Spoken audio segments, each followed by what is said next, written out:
I used to believe that retiring early was only for people who made a lot of money or got lucky in business. But over time, I realized that it had less to do with how much you earn and more to do with how you live. I was not born into wealth, and I never made six figures. What changed everything for me was changing my habits. One small step at a time, I created a life where I no longer worried about money. Not because I had endless income, but because I built systems that worked. In this video, I'm going to share the habits that helped me retire earlier than most of my friends and live with a greater sense of peace. These are simple daily habits, things anyone can start doing, no matter their age or income. They are not magic, but they work. And if you are someone who dreams of living with less stress and more freedom, I hope my story gives you something to think about. Let us begin. Number 1. Tracking every dollar I spent. For most of my adult life, I had no idea where my money was actually going. I knew how much I earned, roughly, and I knew when the bills were due. But beyond that, everything was just a blur of expenses that somehow seemed to eat away at my paycheck. The turning point came when I decided to start writing everything down. Every dollar, every cent.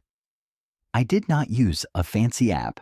I started with a small notebook I kept in my kitchen drawer.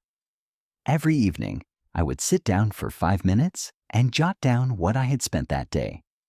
Whether it was a trip to the grocery store, a coffee from the gas station, or a new pair of socks, it all went in the notebook. At first, it felt tedious, but after a few weeks, patterns began to emerge. I saw where I was overspending without realizing it. Small leaks that were quietly draining my future. There were subscriptions I did not need, impulse buys that brought no real joy, and habits that I had never questioned. Seeing those numbers in front of me changed how I felt about money. It stopped being abstract and became something I could manage. Over time, this habit grew into a mindset. I began planning my purchases, thinking twice before swiping my card, and appreciating what I already had. And most importantly, I stopped feeling surprised at the end of the month. There were no more moments of asking, "Where did it all go?" because I knew exactly where it went. That sense of awareness gave me control. And control, I learned, is the first step toward financial peace. If you are overwhelmed by money, if you feel like you are always one step behind, start with this habit. You do not need spreadsheets or software, just a pen, a notebook, and 5 honest minutes each day. This was the first real step I took toward retiring early, not by earning more, but by seeing more clearly. 2. Living below my means. There is a big difference between living within your means and living below them. For many years, I thought I was doing just fine because I paid my bills on time and never overdrew my account. But what I did not see was how close I always was to the edge. One unexpected repair, one medical bill, or one lost paycheck would have sent me scrambling. That is not peace. That is survival. The moment I decided to live below my means, everything started to shift. I began asking myself, do I need this? Or do I just want it? I learned to appreciate simple things, like cooking at home instead of eating out, or choosing quality over quantity when it came to clothes. I stopped upgrading my phone every year. I drove an older car and kept it well maintained. These were not sacrifices. They were choices I made for a bigger purpose. And slowly, my monthly expenses dropped while my savings grew.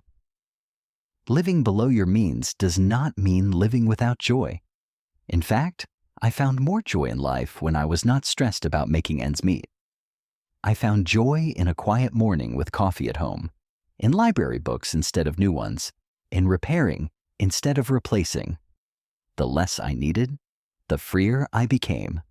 And that freedom gave me the courage to make bigger decisions later, like retiring before the traditional age. When you live below your means, you create space. Space to breathe, to save, to invest, and eventually to step away from the 9 to 5 grind. It is not about being cheap. It is about choosing long-term peace over short-term pleasure. If you want to retire early or simply feel less anxious about money, start by looking at your lifestyle and asking, can I live just a little bit below my income? You might be surprised how far that little bit can go. Habit number 3, automating my savings. Saving money was something I always meant to do. After the bills were paid, after the groceries were bought, after the fun was had. But somehow, there never seemed to be much left over. That changed the day I decided to flip the script and pay myself first. I set up an automatic transfer to move a small amount of money from my checking account into savings every time I got paid. At first, it was $25. That was it. It felt like nothing, but it happened every single time without me thinking about it.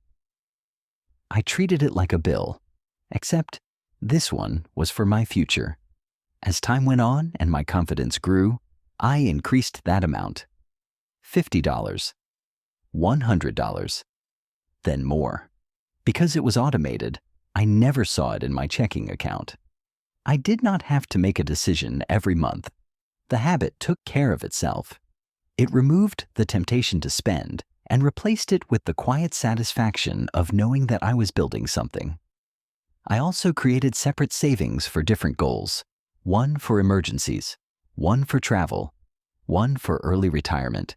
Every dollar had a job, and slowly, my savings stopped feeling like a burden and started feeling like freedom. I realized that I was not just saving money. I was saving future options. I was buying my time back, little by little. This habit changed how I viewed work. It changed how I viewed spending. And most of all, it gave me the courage to believe that early retirement was possible. If you struggle to save, take yourself out of the equation. Let the system do it for you. Start with $5 if you have to. The amount matters less than the habit, because once saving becomes automatic, financial security becomes inevitable.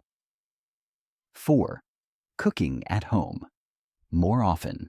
For a long time, I used food as both a reward and an escape. I ate out when I felt tired, when I felt bored, or just because it was easy. At first, it seemed harmless, just a sandwich here, a takeout meal there. But over time, those little trips to restaurants and drive-thrus added up. I never realized how much I was spending on food until I looked back over a full month of expenses. It was shocking. What changed everything for me was deciding to make cooking at home a regular habit, not just something I did when I had extra time. At first, it was difficult. I was not a trained chef. I did not own fancy equipment, but I started simple. A pot of soup, a tray of roasted vegetables, a grilled cheese sandwich. I learned how to cook the basics, then built from there. I started meal planning, keeping ingredients on hand, and making batches that would last several days. The savings were immediate, but the benefits went far beyond money. My health improved. My sleep got better. I had more energy. And emotionally, I felt more connected to what I was putting into my body. The act of cooking became meditative, even joyful. It gave structure to my days and brought a kind of rhythm to my life. I no longer relied on outside food to fill emotional gaps. I took control of my meals, my spending, and ultimately, my time. Now I still treat myself to a meal out every now and then, but it is intentional, not a default. Cooking at home gave me back thousands of dollars each year. More importantly, it gave me a sense of self-reliance that money alone cannot buy. If you want to retire early or simply reduce stress, start with what is on your plate. Eating at home is not just about saving money. It is about reclaiming your health, your habits, and your future.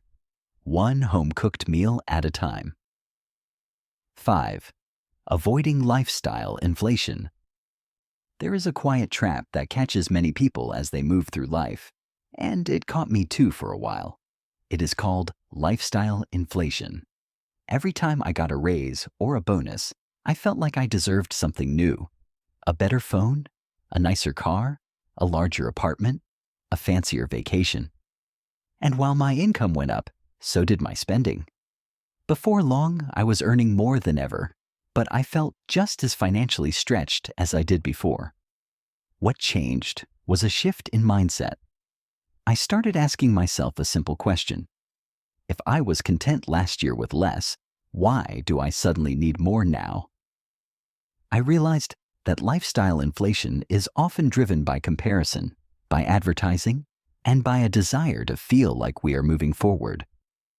But I also realized that true progress does not always look like more stuff. I made a decision to hold my spending steady. Even when my income increased, instead of upgrading my lifestyle, I upgraded my savings. I kept driving the same car. I kept wearing the same clothes. I focused on building wealth, not showcasing it. And you know what? Nobody noticed. Nobody cared. People do not pay as much attention to your lifestyle as you think they do. And if they do, they are not the ones paying your bills. By resisting lifestyle inflation, I was able to save more each year without feeling like I was sacrificing anything. In fact, I felt more empowered, more focused, and more free. Early retirement became possible not because I made millions, but because I learned how to live well with less. If you want to change your future, resist the urge to upgrade your present. The old car still runs. The old jacket still fits. The joy you are chasing might already be in reach, without the monthly payments. Number 6, reading about money every day. For most of my life, I avoided thinking about money. I paid my bills. I saved a little when I could, but I never really engaged with the topic. It felt overwhelming, complicated, and honestly, a little boring. That changed when I began reading about money every single day, just 15 minutes, nothing more. It started with simple blog posts and articles about budgeting and saving. Then I moved on to books about financial independence, investing, and retirement. Slowly, money went from being a source of stress to something I actually understood. I learned the basics of compound interest, index funds, emergency funds, and how small decisions today shape long-term results. More importantly, I began to see money as a tool, not a mystery. This daily habit changed how I thought, how I spent, and how I planned. It also gave me confidence, the kind that comes from knowledge, not guesswork. I stopped fearing money because I started understanding it.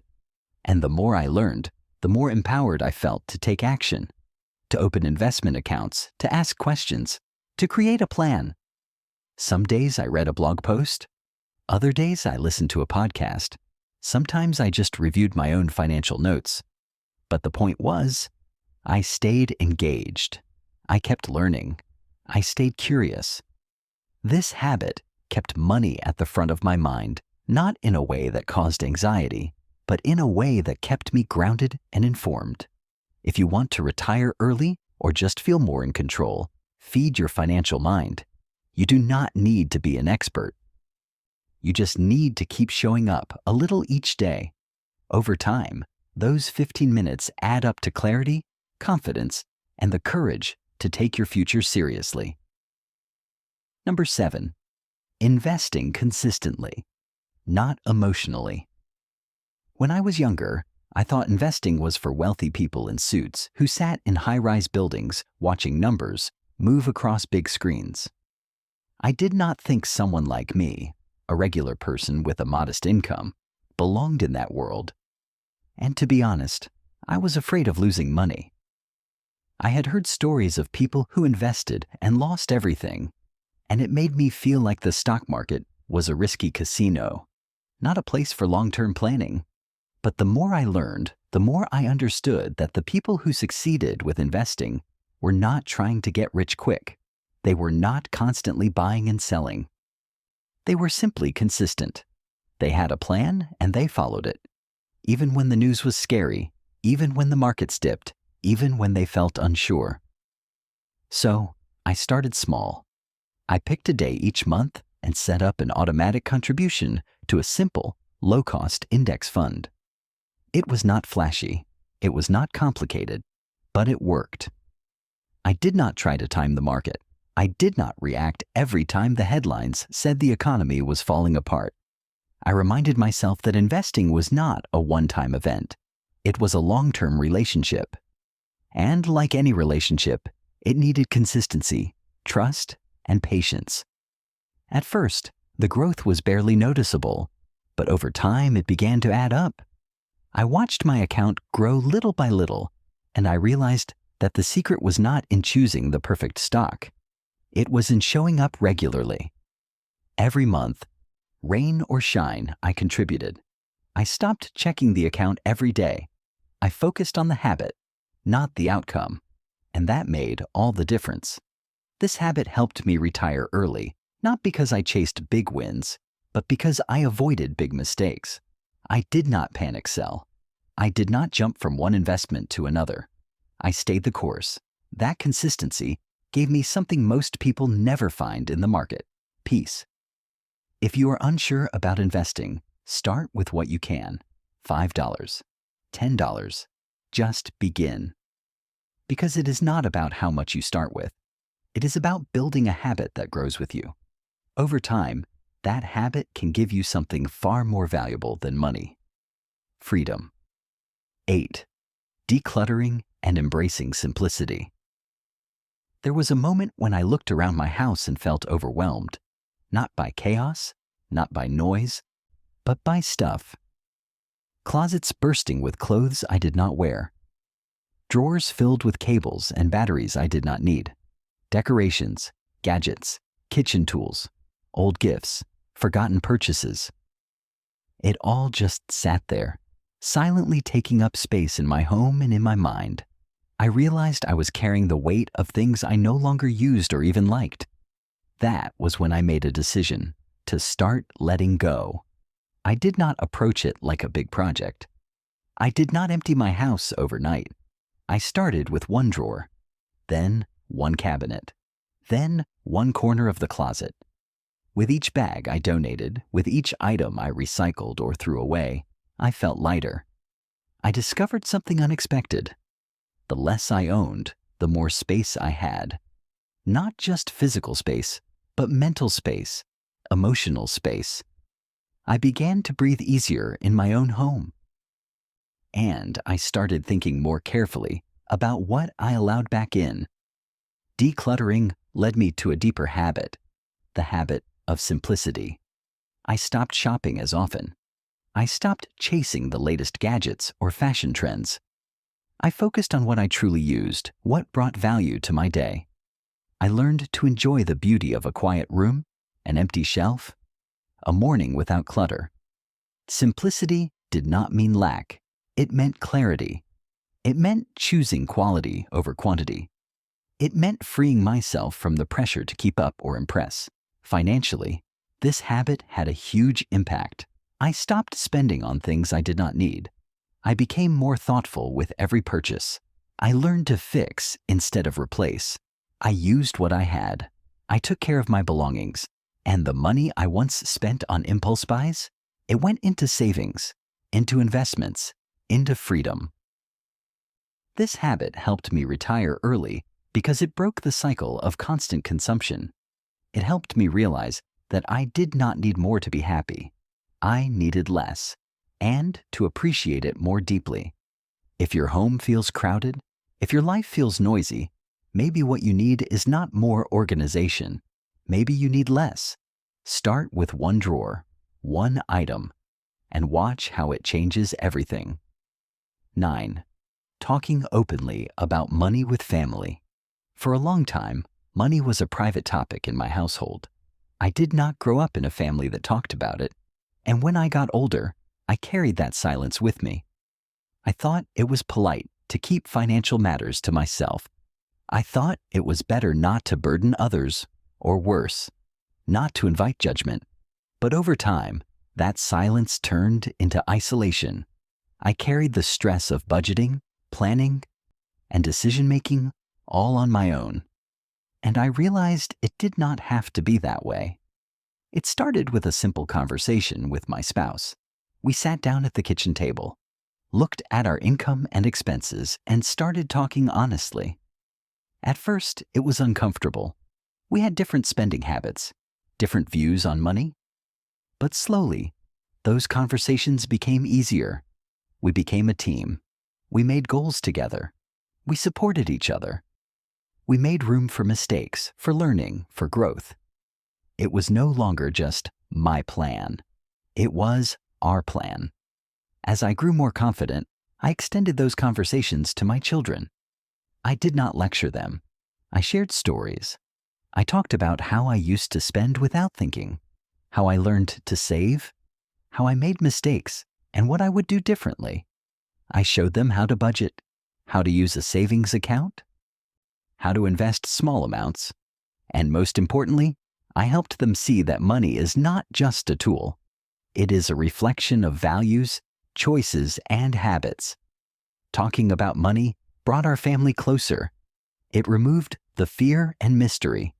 It created trust, and it prepared the next generation to be wiser and more confident with their own financial lives. I also talked about my retirement plans, about what I wanted my later years to look like, and how they could be part of that journey. It was not always easy, but it was always worth it. If you feel alone in your financial journey, I encourage you to open the door to conversation. Talk with your spouse. Talk with your children. Share what you are learning. Ask for their thoughts. Money should not be a silent burden. It should be a shared understanding, built with trust, love, and honesty. Because in the end, the people who matter most are not just part of your life. They are part of your future. Number 10, defining enough for myself. This habit was not about budgeting, saving, or investing. It was about peace of mind. It took me years to understand that no amount of money would ever feel like enough if I did not stop to define what enough really meant for me. I used to think more was always better. More income, more stuff, more comfort. But the more I chased more, the more restless I felt.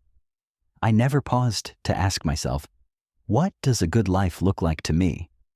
What do I truly need to feel secure and content? One day I sat down and made a list. I wrote out what I needed each month to live simply and comfortably, not lavishly, but well. Rent or mortgage, food, utilities, healthcare, a little fun. I added it up, and for the first time, I saw a number I could work toward. That number became my target. Not someone else's version of success, but mine. From that moment, I stopped comparing my life to others. I stopped thinking I needed to keep upgrading or accumulating. I started focusing on stability, balance, and values. Knowing what was enough helped me make better decisions. I knew when to say no. I knew when I had saved enough for the month. I knew when I could afford to stop working, not because I was rich, but because I had clarity. Enough gave me the freedom to step away from the race and enjoy what I had already built. This habit changed everything, because without it, none of the other habits would have felt complete. If you have never defined enough for yourself, take the time to do it. You might realize you are closer to freedom than you think. Retiring early was not about luck or high income. It was the result of quiet, steady habits that added up over time. I did not change everything overnight. I just kept showing up, making small choices, learning from mistakes, and choosing peace over pressure. Each habit you heard today helped me trade worry for clarity and control. And if you are wondering whether you can do the same, I truly believe you can. It starts with one step, one habit, one honest look at the life you want. Thank you for spending this time with me. If something here spoke to you, I hope you carry it forward, because it is never too late to build a life you no longer need to escape from.